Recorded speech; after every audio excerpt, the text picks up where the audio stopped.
Hello student, कैसे हो? बढ़िया होगे और अच्छे से अपनी पढ़ाई कर रहे होंगे।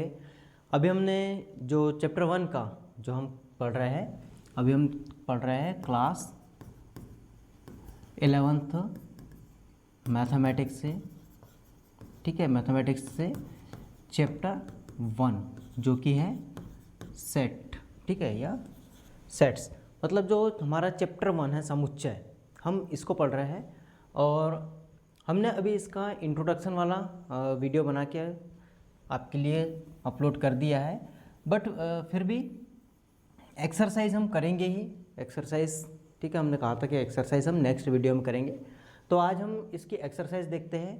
तो सबसे पहला क्वेश्चन क्या है? निम्नलिखित में से कौन से समुच्चय, निम्नलिखित में से कौन सा समुच्चय है, और अगर है तो अपने उत्तर का औचित्य दिए बताइए। तो औचित्य का मतलब उसका रीज़न बताना है कि क्यों है। तो सबसे पहले है जे अक्षर से प्रारंभ होने वाले वर्ष के महीनों का संग्रह। तो जे अक्षर से कौन से प्रारंभ होते हैं? तो एक तो जनवरी, फरवरी, मार्च, अप्रैल, मई, जून, जुलाई, अगस्त, सितंबर, अक्टूबर, नवंबर और दिसंबर। तो आप देखोगे तो जे से प्रारंभ होने वाले वर्ष के महीनों का संग्रह कौन कौन है? तो एक तो है हमारे पास जनवरी, ठीक है, दूसरा है जून और तीसरा है जुलाई। तो अब यहाँ पे ये देखना है कि अगर हम किसी भी बच्चे से पूछें, अगर क्लास के मान लो 10 बच्चे हैं, 10 बच्चों से अगर हम पूछेंगे अलग अलग, तो वो इन तीन का ही नाम लेगा। मतलब यहाँ पे जो वो तीनों बच्चों का आंसर है वो एक दूसरे से मेल खाएगा। मतलब तीनों के तीनों बच्चे एक ही आंसर देंगे कि मैडम सर जून, जनवरी और जुलाई, जे से प्रारंभ होने वाली ये तीन ही हमारे पास महीने होते हैं। मतलब इनको महीनों का संग्रह हमारे पास केवल 3 है। ठीक है, तो ये समुच्चय है जे से प्रारंभ होने वाले, क्योंकि हर बच्चा एक ही आंसर बोलेगा। मतलब पर्सन टू पर्सन यहाँ का आंसर वेरी नहीं कर रहा है। इसका मतलब ये क्या है? एक समुच्चय है। और क्यों है? क्योंकि ये सबके लिए एक जैसा ही है। मतलब किसी भी बच्चे से पूछेंगे तो सब एक जैसा आंसर देंगे। ठीक, तो फर्स्ट वाला तो हमारा, ठीक है, अगर हम फर्स्ट की बात करें तो फर्स्ट जो है हमारा समुच्चय है। अब आता है सेकंड। ठीक है, तो सेकंड क्या दिया है? भारत के 10 सबसे अधिक प्रतिभाशाली लेखकों का संग्रह। तो जो प्रतिभाशाली लेखक की बात होती है, तो यहाँ पे हम ये कह सकते हैं कि ये कोई समुच्चय नहीं होगा। ठीक है, क्योंकि यहाँ पे पर्सन टू पर्सन इसका आंसर वेरी करेगा।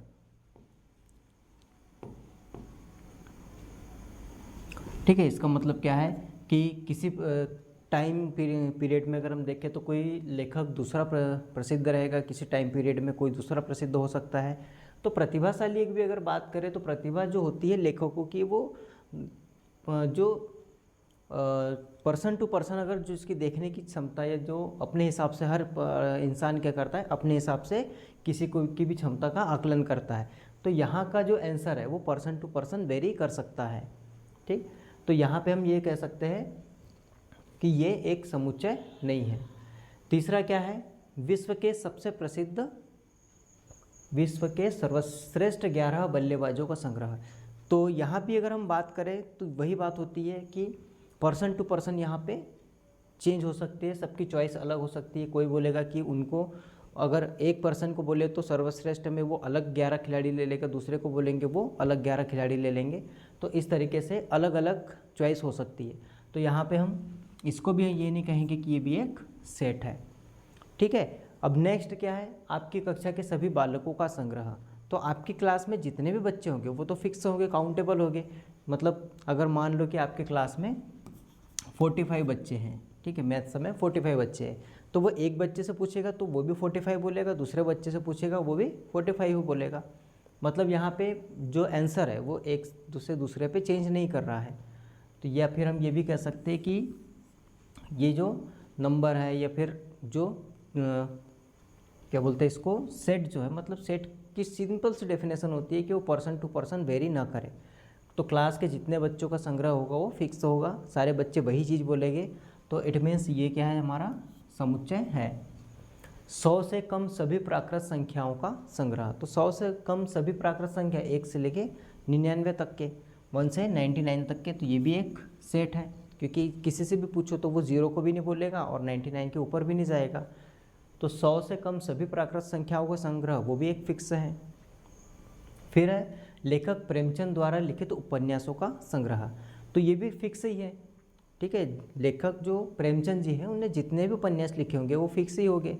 कोई भी ये दूसरे का नाम नहीं ले सकता कि ये प्रेमचंद जी के अलावा किसी ने और लिखा होगा, या फिर प्रेमचंद जी ने कम या ज़्यादा भी नहीं लिखे होंगे फिक्स ही है। तो ये भी एक क्या होगा, हमारा समुच्चय होगा। सभी समपूर्णांकों का संग्रह, ठीक है। तो सभी समपूर्णांकों का संग्रह, तो समपूर्णांक कौन से होंगे, तो ये माइनस में भी अगर देखो तो इधर इनफाइनाइट से लेके -2 होगा या 0 होगा या 2, 4, 6, ये ऐसा चलते रहेगा। तो सारे बच्चों से पूछेंगे तो ये एक ही टाइप के आंसर होंगे, ठीक है, चाहे वो अनकाउंटेबल ही हो क्यों ना हो, बट आंसर सबके एक जैसे होंगे। तो ये भी क्या है, एक सभी समपूर्णांकों का संग्रह, ये भी एक समुच्चय है। फिर है इस अध्याय में आने वाले प्रश्नों का संग्रह। तो इस अध्याय में जो आने वाले प्रश्न हैं उनका संग्रह भी एक फिक्स ही होगा। ऐसा तो है नहीं कि किसी बच्चे के लिए कम क्वेश्चन आंसर होंगे, किसी के लिए ज़्यादा क्वेश्चन आंसर होंगे। जो क्वेश्चंस की संख्या है, नंबर ऑफ क्वेश्चंस है, वो सबके लिए इक्वल होगा। तो यहाँ पे भी क्या है, ये भी एक समुच्चय है। अब लास्ट क्या है, विश्व के सबसे अधिक खतरनाक जानवरों का संग्रह। तो विश्व के सबसे अधिक खतरनाक जानवरों का संग्रह, ये भी एक सेट नहीं हो पाता है। इसको सेट इसलिए नहीं बोल सकते हम क्योंकि आपने देखा होगा कि कुछ लोगों को जो है कुत्तों से डर लगता है, कुछ लोग कुत्ते को पालते हैं, कुछ लोगों को सांप से डर लगता है, कुछ लोग सांप को आसानी से पकड़ लेते हैं। तो यहाँ पे डिपेंड करता है पर्सन टू पर्सन, किसी को कोई किसी चीज़ से खतरा होता है, किसी को कोई चीज़ और ख़तरनाक लगती है। तो इसलिए यहाँ पे ये भी एक सेट नहीं होगा, ठीक है। अब हम नेक्स्ट क्वेश्चन देखते हैं।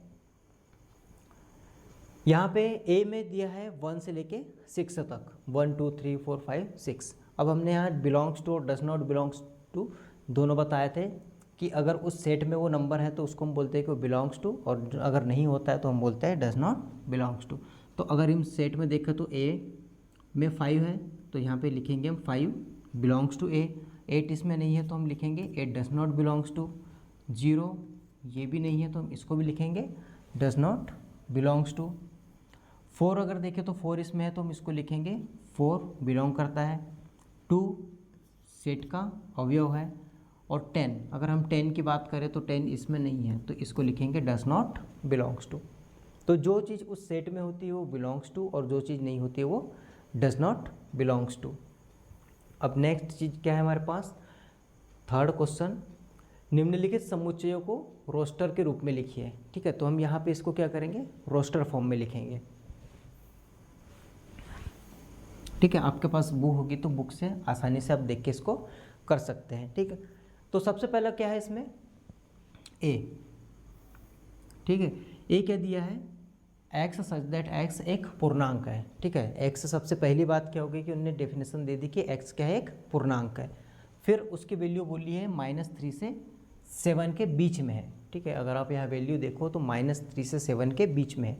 अगर नीचे इक्वल वाला साइन रहता तो हम उसको बोल सकते हैं कि 3 भी इंक्लूड है -3, बट वहाँ नहीं है। तो हम यहाँ पे ए को क्या लिखेंगे,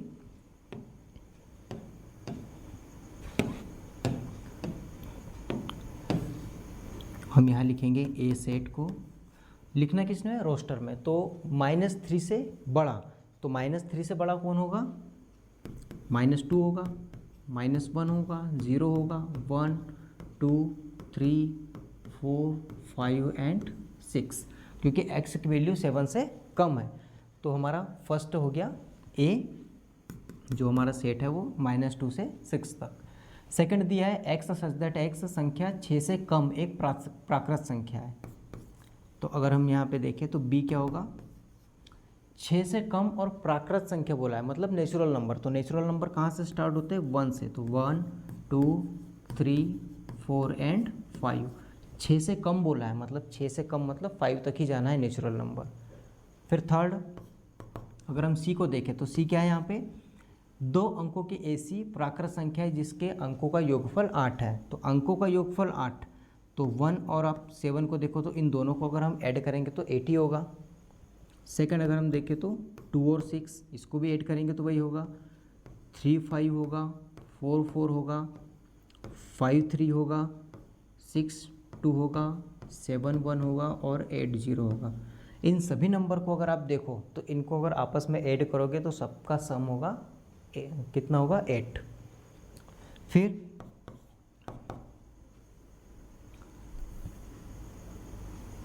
D x such that x एक अभाज्य संख्या है, जो संख्या 60 की भाजक है।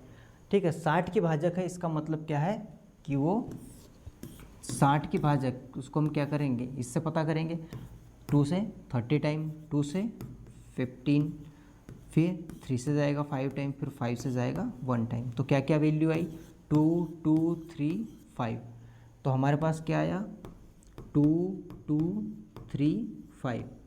तो ये आधा सॉल्व हुआ, मतलब अभी गलत है। क्या, क्यों गलत है, क्योंकि यहाँ पे क्या बोला है रोस्टर फॉर्म, और रोस्टर फॉर्म में कभी भी हम नंबर को रिपीट नहीं करते। तो यहाँ पे आंसर होगा 2 3 5। क्लियर। इन सभी चीज़ों को याद रखना है कि हम रोस्टर फॉर्म में किसी भी एलिमेंट को रिपीट नहीं करते। तो 60 के भाजक में 2 3 और 5 है। ठीक, नेक्स्ट है ई, ट्रिग्नोमेट्री वर्ड के मतलब शब्द के सभी अक्षरों का समुच्चय। तो हम इसमें से ले लेंगे, सबसे पहले टी ले लिया, उसके बाद आर, उसके बाद आई, उसके बाद जी, उसके बाद ओ, उसके बाद एन। अब ओ रिपीट हो रहा है तो हम इसमें ओ को रिपीट नहीं करेंगे हम, क्योंकि हम ओ को लिख चुके हैं, तो उसको स्किप कर देंगे।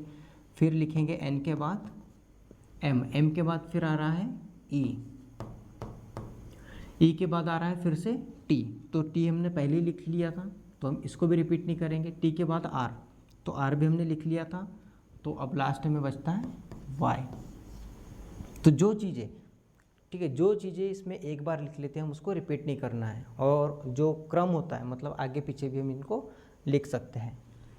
ठीक है, ई के बाद लास्ट शब्द क्या है, बेटर शब्द। तो बेटर में भी क्या है, एक बार बी को ले लो इसमें से, एक बार ई को, एक बार टी को, ई हो चुका है, और आर।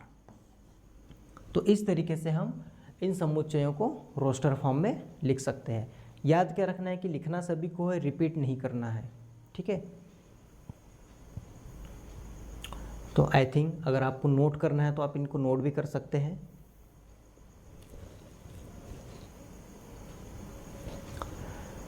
अब हम देखते हैं नेक्स्ट क्वेश्चन। अब यहाँ पे इन क्वेश्चंस को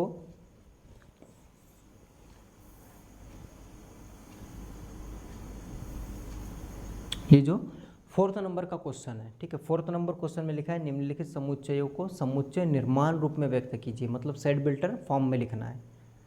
तो अगर हम देखें तो सेट बिल्डर फॉर्म में लिखने के लिए हमको इनके रूल्स पता होने चाहिए। तो अगर हम देखें तो फर्स्ट क्या है, फर्स्ट में हमको उसका फार्मूला देखना पड़ता है, या फिर उसमें देखना पड़ता है कि कौन सा पैटर्न है उसमें अप्लाई हो रहा है।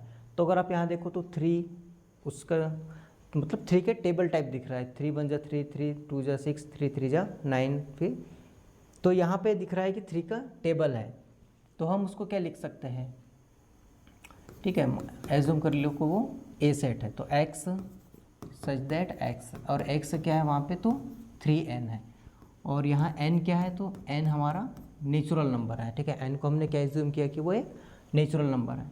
और एक चीज़ हमको बोलना पड़ेगा कि n की वैल्यू क्या है, तो n की वैल्यू 1 2 3 4। तो ये इस तरीके से लिख सकते हैं। एक चीज़ और कि n की वैल्यू को हम इस तरीके से भी लिख सकते थे। ठीक है, और के बाद जो है n की वैल्यू को या तो डायरेक्ट 1 2 3 4 लिख दो, या n की वैल्यू 1 से लेके 4 तक, हम इस दोनों तरीके से इसको रिप्रेजेंट कर सकते थे। ऐसे ही सेकंड क्या दिया हुआ है, 2 4 8 16 32। तो यहाँ भी आपको पैटर्न दिख रहा होगा कि ये 2 की पावर 1 2 की पावर 2 2 की पावर 3 2 की पावर 4, ऐसा एक पैटर्न दिख रहा है। तो हम उसको भी ऐसे ही लिखेंगे, x सच दैट x, और x क्या है 2 की पावर n, वेयर n हम यहाँ भी अभी भी नेचुरल नंबर लेके चल रहे हैं, एंड n की वैल्यू कितनी है तो 1 2 3 4 और 5। ठीक है, इतनी वैल्यू n की हमारे पास अभी भी है। थर्ड हम देखेंगे यहाँ पे C। यहाँ पे क्या दिख रहा है, तो ये पैटर्न और ये पैटर्न इक्वल है, मतलब सेम टू सेम है। यहाँ 2 की पावर चल रही थी, वहाँ पे 5 की पावर चल रही है। तो 5 की पावर है तो कितनी, इसको भी हम लिखेंगे x such that x is equal to 5 to the power n।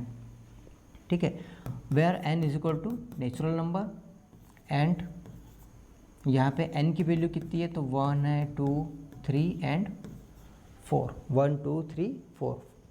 ठीक है, 5 की पावर 1 मतलब 5, 5 की पावर 2 मतलब 25, 5 की पावर 3 इसका मतलब होता है 5 मल्टीप्लाई 5 मल्टीप्लाई 5। तो ऐसा हम इसको रिप्रेजेंट कर सकते हैं। फोर्थ नंबर वाला देखो, तो 2 4 6 और 2 भी कंटिन्यू, तो इसको हम कैसे लिखेंगे, तो यहाँ पे अगर हम देखें तो इसको क्या लिखेंगे, x सच दैट x, और x क्या है, अगर हम इसको हिंदी में लिखें तो x एक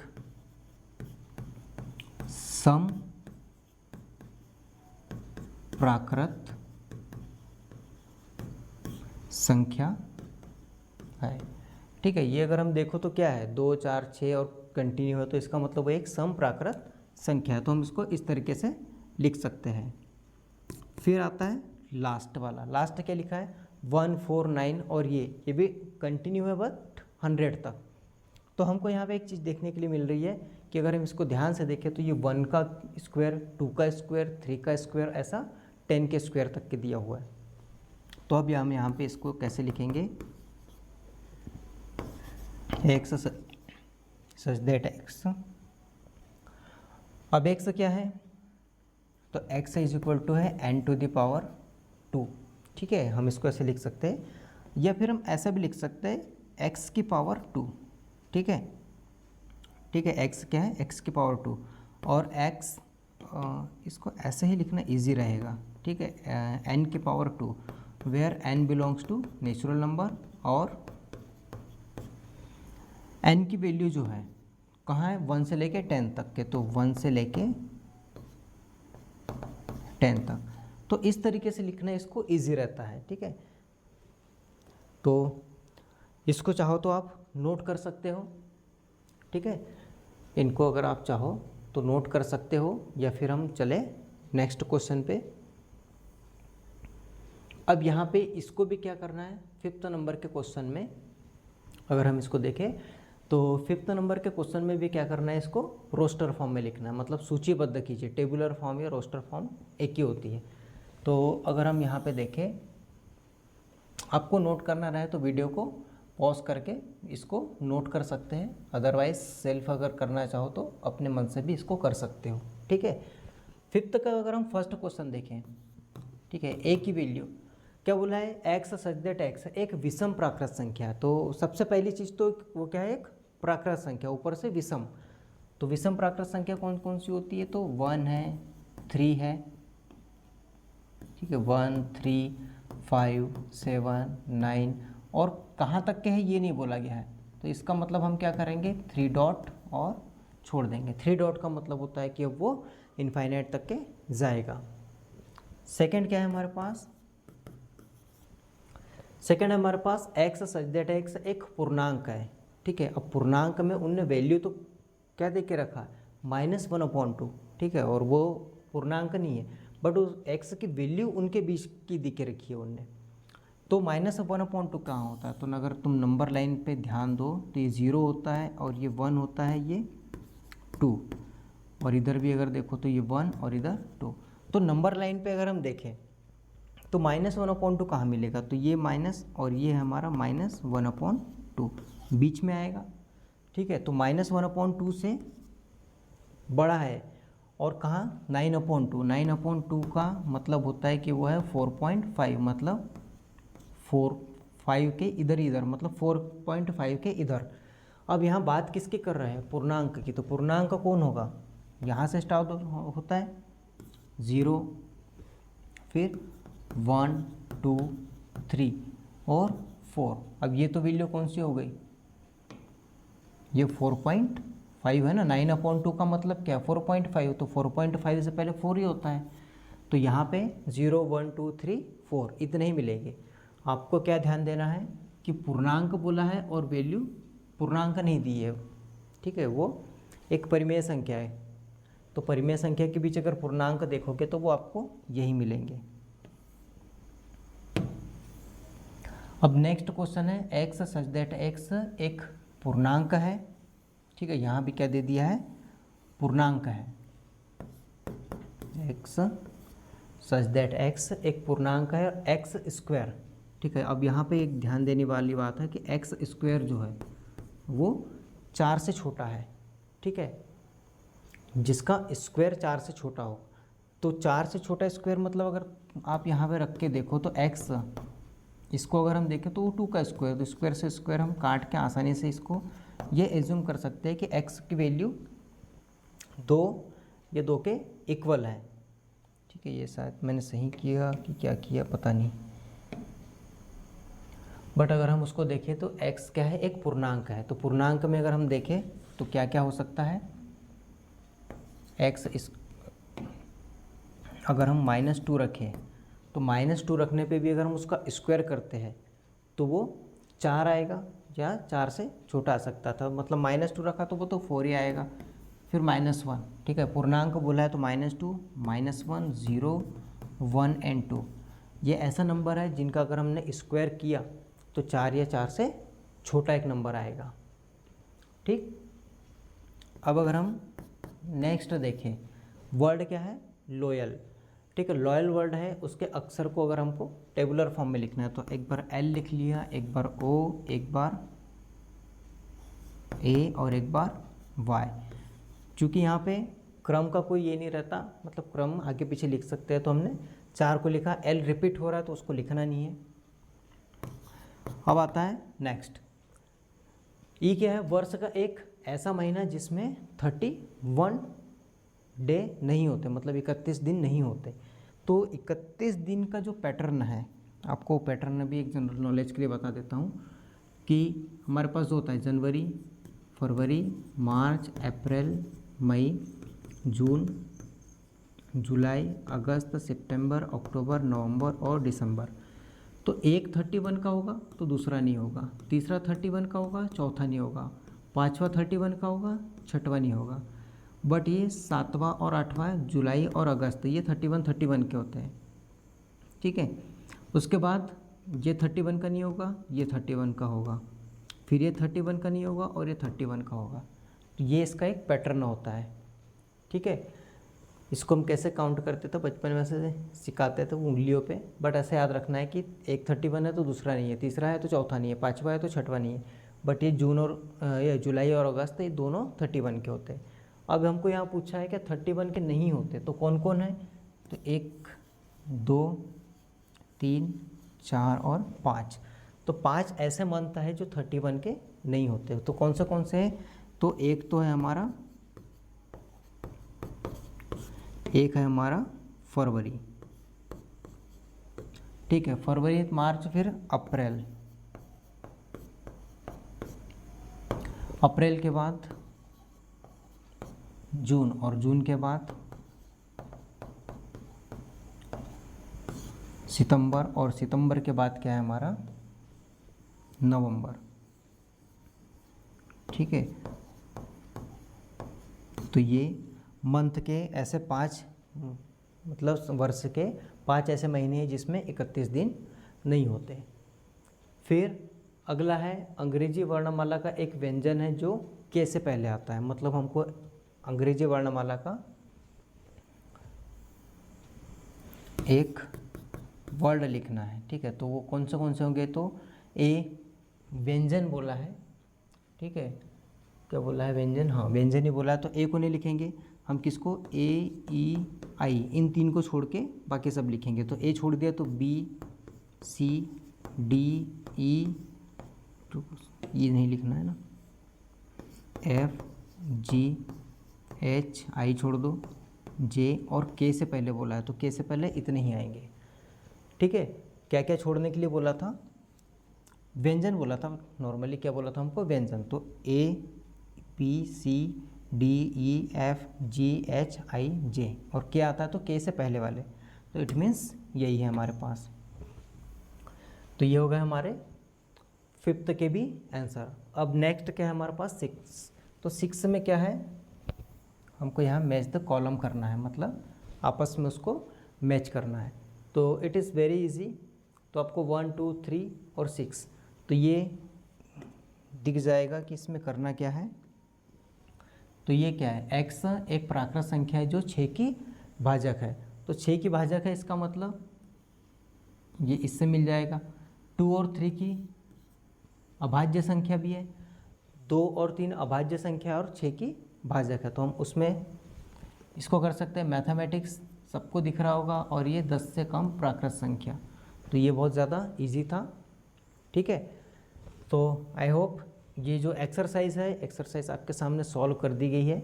आपको इसको आराम से समझ लेना है और उसके बाद इसको सॉल्व करने की सेल्फ प्रैक्टिस करना है। एक बार खुद से सारे क्वेश्चंस को बिना देखे सॉल्व करने की कोशिश करना, और उसके बाद हफ्ते में कम से कम एक आध बार इसको फिर से रिपीट करना है या तो रिवाइज कर लेना। अब हम अगले वीडियो में एम्प्टी सेट के बारे में पढ़ेंगे। ठीक है, तब तक के लिए आप इसकी प्रैक्टिस कीजिए और इसका जो इंट्रो पार्ट है उस पर ध्यान दीजिए। ठीक है, तब तक के लिए बाय।